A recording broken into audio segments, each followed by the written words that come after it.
Some quick tips on mastering live photos on your iPhone are the most misunderstood, misused, but really cool features only on the iPhone. You're not going to find it elsewhere. The whole gist of the live photos is that you get 1.5 seconds of video added to your photo, and that's fun. You also get special effects. Loop, video that goes round and round, bounce, that goes back and forth, neither of which can be shared on social media. And then long exposure, my favorite, gives you great special effects there, like adding really cool silky water to a water shot, making cars possibly disappear, making people disappear, making cars streak. You can get some really cool shots with it. Now, how do you turn on live? Thanks for asking.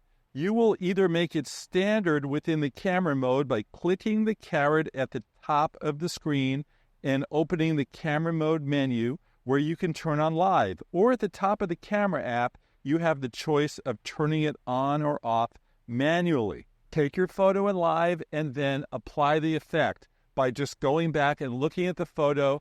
Top left drop-down menu, live, loop, bounce, and then long exposure. Use it for your water shots. Use it in a situation where maybe somebody's walking in front of the camera and swipe them away in long exposure. Try it at nighttime with a car shot. You could either make the car possibly disappear or make them streak with long lines. It's a hit and miss thing. You'll end up taking several photos until you get it right. Now, Samsung has what they call motion photos. They don't have the special effects, and they don't let you do this thing that is so cool. What if you take a live photo and you like this part as opposed to that part? Apple's going to select the image that it wants, but you can go in by going to Edit, and then at the bottom of the screen, clicking the Live tab. You'll get a film strip from one side to the other. Select the photo you want, and then click Make Key Photo.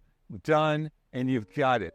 Now, lastly, you could use that same trick I just showed you to open up somebody's eyes that are closed in a photo, thanks to Live. Watch this. We take the photo, we get the 1.5 seconds of video, we go to Live in the edit, and then just scroll across the film strip until we get open eyes, make key photo, and we have saved the day. I'm Jefferson Graham. This has been another quick little iPhone tip from your friends at PhotoWalks TV.